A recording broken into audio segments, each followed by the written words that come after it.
बच्चों, अब हम पढ़ने वाले हैं तंत्रिका कोशिकाओं के प्रकार। और तंत्रिका कोशिका जो होती हैं उनको जो वर्गीकृत किया गया है अलग अलग प्रकारों में, वो कार्य के आधार पर, यानी वो क्या काम करते हैं उस आधार पर इनको 3 भागों में विभाजित किया गया है। किसे?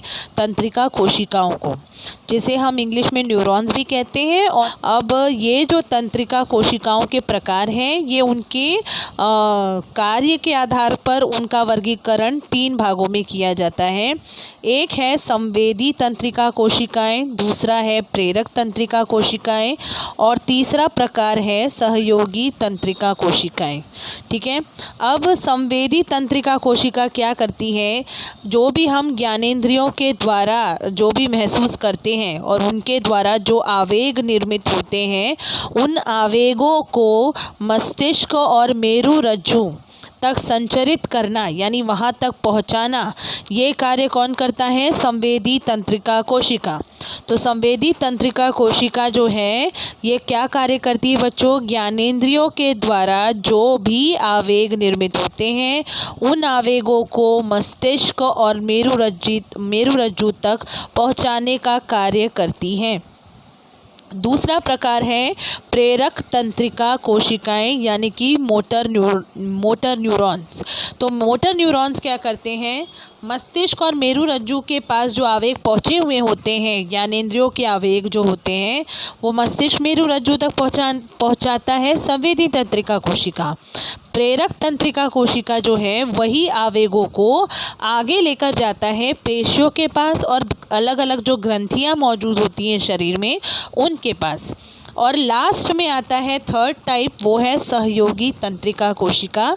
सहयोगी तंत्रिका कोशिका जो है, सभी तंत्रिका कोशिकाएं जो हैं, चाहे वो संवेदी हो चाहे वो प्रेरक हो, सभी के कार्यों में समन्वय स्थापित करने का कार्य करती है। यानी एक तरह से बोलो तो इकट्ठे स्वरूप से, आप कह सकते हो एकीकृत स्वरूप से, एकात्मता के साथ सभी कार्यों को एस्टैब्लिश करने का काम करते हैं, अच्छी तरह से पूर्ण करने का कार्य ये कोशिकाएं करती हैं। कौन? सहयोगी तंत्रिका कोशिकाएं। ठीक है ना। तो ये है 3 प्रकार तंत्रिका कोशिकाओं के।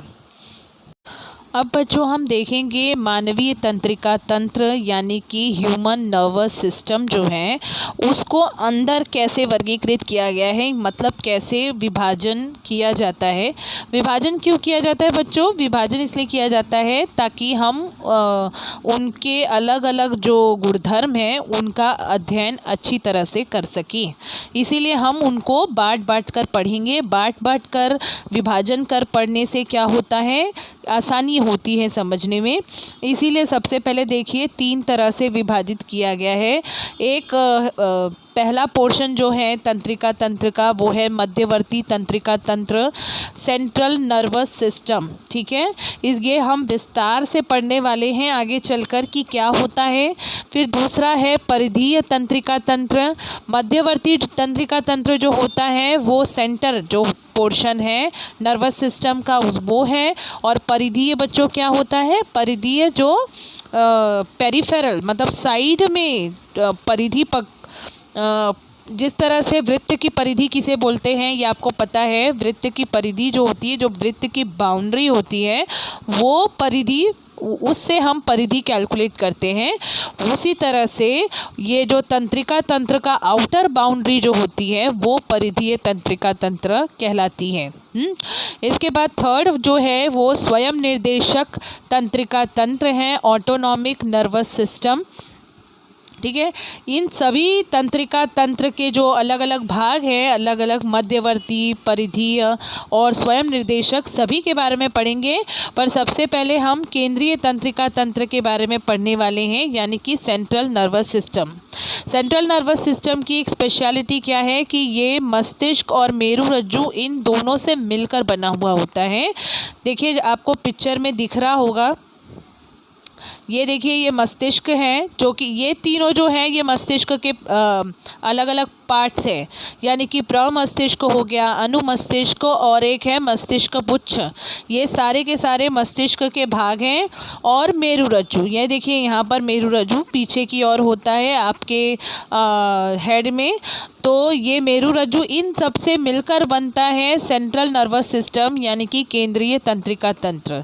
तो हम मस्तिष्क के भिन्न भिन्न प्रकारों के बारे भिन्न भिन्न भागों के बारे में भी पढ़ेंगे, जैसे कि प्रमस्तिष्क, अनुमस्तिष्क और मस्तिष्क पुच्छ।